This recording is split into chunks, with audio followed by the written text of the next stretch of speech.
नमस्ते। बहुत बहुत स्वागत करती हूँ आप सभी लोगों का सरिताज रूफटॉप किचन गार्डन में। और थोड़ी तैयारियां जो है गर्मी की सब्जियों की बुआई की मैंने शुरू कर दी हैं। हालांकि मौसम बिल्कुल भी नहीं है, अभी बहुत ही कड़ाके की ठंड पड़ रही है, तो ऐसी सर्दी में बीज बुआई का तो सवाल नहीं होता। पर हाँ, तैयारियां मैंने ज़रूर शुरू कर दी हैं और मैं आपको बता भी दूँ कि गर्मियों में हम लोग कौन कौन सी सब्जियां लगाने वाले हैं। तो वीडियो शुरू करूँ उससे पहले हमेशा की तरह एक हम्बल सी रिक्वेस्ट, अगर मेरे वीडियोस पसंद आते हो तो प्लीज़ मेरे चैनल को सब्सक्राइब करें, बेल आइकन भी प्रेस करें, जो नए वीडियोस की आपको टाइमली जानकारी मिल जाए। बहुत सारे लोग मुझे कहते हैं कि मैम आप काफ़ी दिन में वीडियोस डाल रहे हैं, तो उनके लिए ये सलाह रहेगी कि आप बेल आइकन ज़रूर दबाएँ, जिससे नए वीडियोज़ की टाइम पर आप लोगों को इन्फॉर्मेशन मिल जाए। तो ये देखो, ये इस बार मैंने 5 इंच और 3 इंच के जो मेरे पॉट्स थे और कुछ 2 इंच के भी हैं वो तैयार कर दिए हैं। इस बार मैंने प्लास्टिक की थैलियाँ, जो मैं हमेशा वो नर्सरी से मेरे पौधों के साथ आती हैं, वो वाली मैंने रख दी हैं, क्योंकि ये काफ़ी सारे इकट्ठे हो चुके हैं। अब मेरे पास 40 के करीब ये तैयार हो चुके हैं और मेरे ख्याल से सीड्स जो गर्मियों के लगते हैं वो बड़ी वाली बेलों के ही ज़्यादातर लगते हैं, तो एक एक दो इनमें बहुत अच्छे से लग जाएंगे। तो ये काफ़ी है मात्रा में मेरे हिसाब से। और मिट्टी की अगर मैं इनकी बात करूँ ना, तो मैंने हमेशा वैसे तो आपको बताया, ये सीड सोइंग के लिए कोई ज़रूरी नहीं है कि आप किस चीज़ माध्यम में लगा रहे हैं। लोग सिर्फ वर्मी कंपोस्ट और है ना कोकोपीट के मिक्सचर में भी लगाते हैं। नॉर्मल जो आपकी गार्डन सॉइल है वो बेस्ट होती है मेरे हिसाब से, तो उसमें आप थोड़ी सी वर्मी कंपोस्ट मिला के और उसमें लगा सकते हैं, या गोबर की खाद मिला के भी उसमें लगा सकते हैं। और ऊपर से है ना, मैंने इनको लिक्विड फर्टिलाइज़र जो मेरा आजकल तैयार होता है, कुछ किचन वेस्ट वाले ड्रम से निकलता है, कुछ मैंने वर्मी कंपोस्ट नीम की खली वगैरह भिगो के जो तैयार किया हुआ है उससे मैंने इनको वेट किया है, बस गीला किया है। तो इतना सा मैंने है ना, और मिट्टी मैंने इस बार बिल्कुल अपनी नॉर्मल रखी है। जो टंकी मैंने हल्दी की बुआई की थी, हल्दी निकालने के बाद बड़ी अच्छी सी भुरभुरी सी मिट्टी थी उसमें, तो बस मैंने वही जो है मिट्टी ली है। इसमें बिल्कुल कोई इसमें खाद नहीं मिलाया है, बस ऊपर से मैंने बढ़िया सा अपना लिक्विड जो फर्टिलाइज़र था उससे वेट कर दिया है इसको। अच्छी खासी रिच मिट्टी थी। तो सीड सो करने के लिए आप कोई सा भी मीडियम यूज़ कर सकते हैं, उसमें कोई दिक्कत नहीं है। कोकोपीट या कुछ खाद मिला के, मिट्टी या कुछ खाद मिला के, जैसे भी आपको सूट करता हो। बड़े पॉट्स में ही कॉर्नर पे लगा सकते हैं आप, कुछ भी कर सकते हैं आप। जो आपको है ना फलता हो तरीका, वो तरीका आप यूज़ करके और है ना काम में ले सकते हैं। तो अब आप ये देखो, ये मेरे 5 इंच के पॉट्स हैं और मुझे लगता है इनमें काफ़ी अच्छे से है ना बुआई हो जाएगी, सारी जो सीड्स हैं उनकी। और अब आते हैं हम लोग सीड्स कौन कौन से लगाने वाले हैं, इस बात पे हम लोग चर्चा करते हैं। तो कुछ तो मैं है ना सहकारी भंडार से लेके आई हूँ सीड्स, और कुछ मेरे लास्ट ईयर के भी पड़े होते हैं, 1 साल के बाद मैं यूज़ कर लेती हूँ। अक्सर मेरे है ना अच्छे निकलते हैं, तो ऐसा कुछ नहीं है कि पिछले साल के सीड्स हैं तो मैं यूज़ नहीं कर पाऊँ, तो मैं उनको यूज़ कर लेती हूँ बहुत अच्छे से। तो सीड्स की अगर मैं बात करूँ तो ये देखो, मेरा पूरा भंडार जो सीड्स का है, और ये मैं अभी कुछ नए सीड्स भी खरीद के लाई हूँ और कुछ हम लोग पिछले साल के भी यूज़ करने वाले हैं। तो ये गर्मी के सीड्स अगर मैं आपको सब बताऊँ तो देखो, करेले के हैं मेरे पास, करेले के सीड्स लेके आई हूँ मैं, भिंडी के लेके आई हूँ, भिंडी तो बहुत ज़रूरी होती है। और ये मैं लेके आई हूँ आपको खीरे के सीड्स,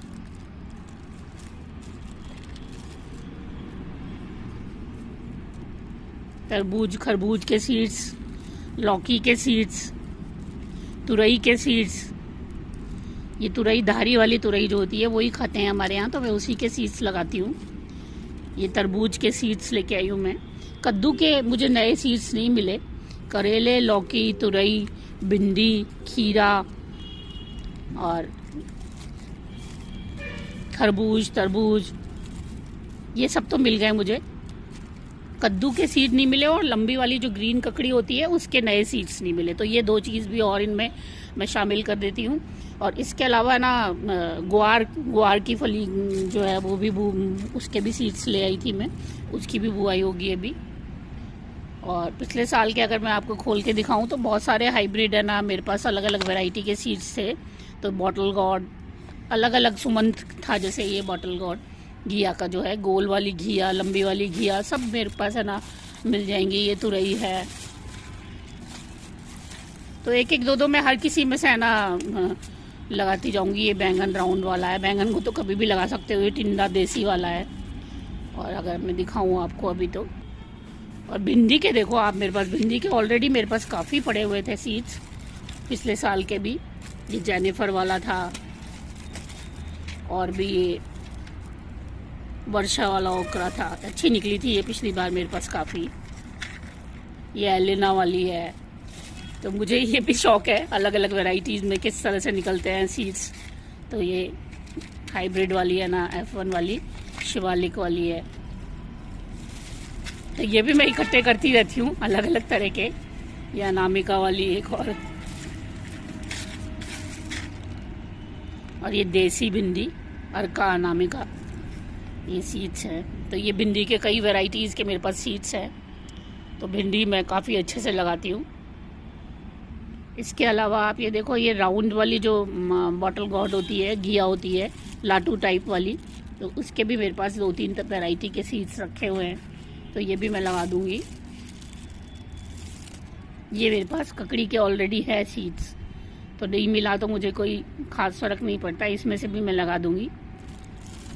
हाइब्रिड है ये भी। सभी तरह के सीड्स मेरे पास पड़े हुए हैं। बस कद्दू का सीड अगर मेरे पास पुराना नहीं है तो वो अवेलेबल अभी नहीं था, तो मैं ना अगली बार लेके आऊँगी। तो एक बार फिर से अगर मैं वेजिटेबल्स की बात करूँ तो हम लोग लगाएंगे भिंडी, करेला, टिंडा, लंबी वाली ककड़ी, खीरा ककड़ी, कद्दू, खरबूजा, तरबूज और घिया, दोनों तरह की, गोल और लंबी वाली, तुरई, करेला मैंने आपको बता ही दिया। तो ये इतनी सारी है ना वेजिटेबल्स जो है, ग्वार की फली, इतनी सारी वेजिटेबल्स हम लोग है ना गर्मियों में उगाने वाले हैं। इसके अलावा अगर कुछ हुई तो मैं आपको बता दूंगी। वैसे मेन तो यही वाली सब्जियां होती हैं जो कि हम लोगों को लगानी है। और जिनके यहाँ पे टेम्परेचर थोड़ा सा कम सर्दी वाला है, या ना जिनके यहाँ पे सर्दियाँ थोड़ी सी ख़त्म हो चुकी हैं या कम हो चुकी हैं, वो बुआई शुरू कर सकते हैं। पिछली बार मैंने 14 जनवरी के बाद बुआई शुरू कर दी थी, काफ़ी तेज़ ठंड थी। और अभी भी मैं आपको बताऊँ तो मुझे थोड़ी जल्दीबाजी रहती है, तो एक एक दो सीड्स में डाल दूँगी इनमें, अभी भी इतनी तेज़ सर्दी में भी। चांस की बात है, अगर निकल आए तो ठीक है, जल्दी मिल जाएगा थोड़ा सा, और नहीं तो फिर है ना, मुझे जहाँ तक लगता है जितनी तेज़ अभी सर्दी पड़ रही है, बिल्कुल फरवरी के स्टार्टिंग से ही हम लोग है ना बीज लगाएं तो ज़्यादा अच्छे से चलेंगे। तब तक चांस है कि थोड़ी सी है ना कम हो जाएगी शायद सर्दी। नहीं तो इतने तेज़ टेम्परेचर में बिल्कुल आपको है ना लक के ऊपर डिपेंड करता है। आपका निकल आया तो ठीक है, चल गया तो ठीक है, नहीं तो नहीं चला तो कोई बात नहीं। अदरवाइज़ ऐसा होता है कि मैं 14 जनवरी के बाद से जो हमारी गर्मी की सब्जियां हैं उनकी तैयारी शुरू कर देती हूँ। उससे फ़ायदा ये होता है कि है ना थोड़ा सा जल्दी आपको है ना मिड अप्रैल से ही वेजिटेबल्स मिलने लग जाती हैं, क्योंकि बहुत तेज़ जब गर्मी पड़ती है तो फिर थोड़ा सा छत पे अगर हम लोग लगाते हैं तो सब्जियों में फ़र्क तो पड़ता ही है। पिछली बार मैंने ग्रीन नेट लगा के देखा था, मुझे कोई है ना उसका फ़ायदा नज़र नहीं आया। तो इस बार मैं बहुत एक आध जगह पे ही ग्रीन नेट थोड़ा सा लगाऊंगी। टमाटर वगैरह जो मैंने अभी लगाए हैं थोड़े दिन पहले, वो चल जाएँ तो मई तक, बस उसके लिए।